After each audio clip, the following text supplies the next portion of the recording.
বিশ্বাসঘাতক মালদ্বীপ এবার ভারতের পাশাপাশি ইসরায়েলের মানুষের ওপরেও কোপ ফেলল। গাজা যুদ্ধের পরে এবার ইসরায়েল ব্যান। জানা গিয়েছে ইসরায়েলি নাগরিকদের প্রবেশ নিষিদ্ধ করতে নাকি একটি আইন সংশোধন করার কথা ঘোষণা করেছে মালদ্বীপ। সেই দেশের হোমল্যান্ড সিকিউরিটি অ্যান্ড টেকনোলজি মন্ত্রী আলী হুইসেনের মতে মন্ত্রিসভার এক সাম্প্রতিক বৈঠকে এই চাল নাকি চলেছেন প্রেসিডেন্ট মোইৎজু। পুরোপুরি ইসরায়েলের পাসপোর্ট নিষিদ্ধ করার সিদ্ধান্ত নিয়েছেন। সব বিষয়ে রীতিমতন তাজ্জব গোটা বিশ্ব। গাজা যুদ্ধে রীতিমতো তাকিয়ে গোটা বিশ্ব করে এইভাবেই কিন্তু পুরো যুদ্ধটা কবে মিটবে সেই নিয়ে একটা দ্বন্দ্ব রয়েছে। এর মধ্যে শুধুমাত্র মালদ্বীপের কাছে প্যালেস্তাইনের অনুরোধ শোনার জন্য একজন বিশেষ দূত নাকি মোইৎজু নিযুক্ত করেছেন। এবার ইসরায়েলি পাসপোর্টের উপরে নিষেধাজ্ঞা জারি করা হয়েছে। মালদ্বীপ জানিয়েছে তারা প্যালেস্তাইনি শরণার্থীদের জন্য তহবিল সংগ্রহ অভিযান শুরু করেছে। রাষ্ট্রপুঞ্জের রিলিফ অ্যান্ড ওয়ার্কার্স এজেন্সির সাহায্যে তা প্যালেস্তানীয় নাগরিকদের কাছে পৌঁছে দেওয়া হবে। একই সঙ্গে ইসরায়েলি আক্রমণেরও কড়া নিন্দা করা হয়েছে।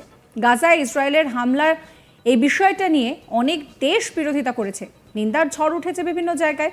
কিন্তু প্যালেস্তাইনের পাশে দাঁড়াতে গিয়ে মালদ্বীপ নিজেরাই নিজেদের ফাঁদে ফেলেছেন, সূত্র অন্তত সেই কথাই বলছে। মালদ্বীপ সরকারের সাম্প্রতিক বিভিন্ন সিদ্ধান্ত কিন্তু প্রশ্নের মুখে ফেলেছে মোইৎজুকে। প্রশ্ন উঠছে যে মোইৎজু কি আদৌ মালদ্বীপের ভালো চান?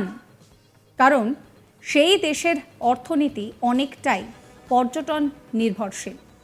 এর আগে ভারত বিদ্বেষের জেরে ভারতীয় পর্যটকদের হারিয়েছে মালদ্বীপ। এবার ইসরায়েলি পর্যটকদের আনাগোনাও বন্ধ হয়ে যাবে। সব মিলিয়ে এবার নতুন করে চাপে রাখতে গিয়ে মোইৎজু যে বেশ সমস্যায় পড়বেন তার বলার অপেক্ষা রাখে না। প্রসঙ্গত গত বছর প্রায় প্রচুর ইসরায়েলি পর্যটক মালদ্বীপে ভ্রমণ করতে এসেছিলেন। সেই সংখ্যাটা 11,000-এর কাছাকাছি। মালদ্বীপের মোট বিদেশি পর্যটকের সংখ্যা অনেকটাই বেশি, তার মধ্যে ইসরায়েলের সংখ্যা কিন্তু নেহাতি কম নয়, প্রায় 1% কাছাকাছি।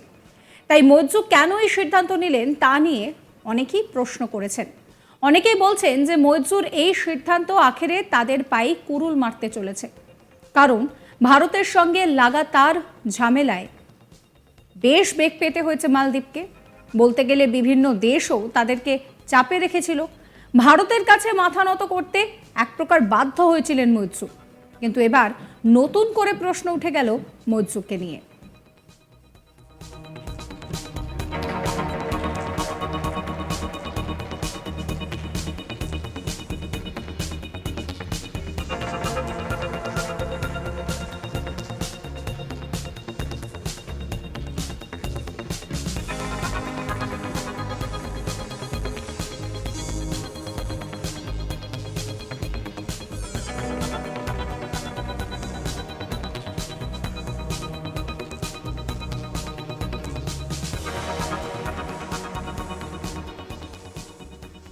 আমরা দেখেছিলাম যে ভারতকে বয়কট করার জেরে মালদ্বীপকে কতটা সমস্যার মধ্যে পড়তে হয়েছিল। কারণ এইখানকার যে মূল অর্থনীতি তা পর্যটকদের ওপরেই নির্ভরশীল।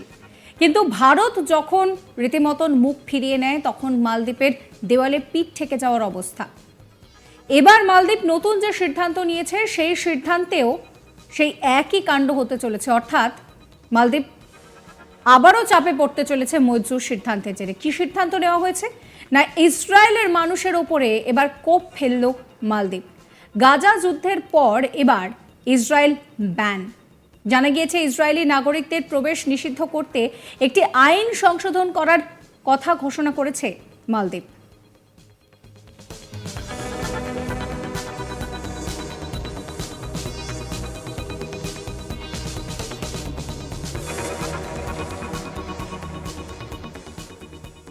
অনেকেই প্রশ্ন করছেন যে মোইৎজু তিনি কি আদৌ মালদ্বীপের ভালো চান? কারণ এর আগে ভারতকে বয়কট করার জন্য আমরা দেখেছিলাম ঠিক কি অবস্থা হয়েছিল। যদিও পরবর্তীতে ভারতের কাছে মোইৎজুকে কিছুটা হলেও মাথা নত করতে হয়েছে। এবার ইসরায়েলের নাগরিকদেরকেও ব্যান করার জন্য মালদ্বীপ চাপেই পড়তে চলেছে। তার কারণ এখানে যে পর্যটকদের সংখ্যা তার মধ্যে অনেকটাই ইসরায়েলি পর্যটকদের ওপর ডিপেন্ড করে।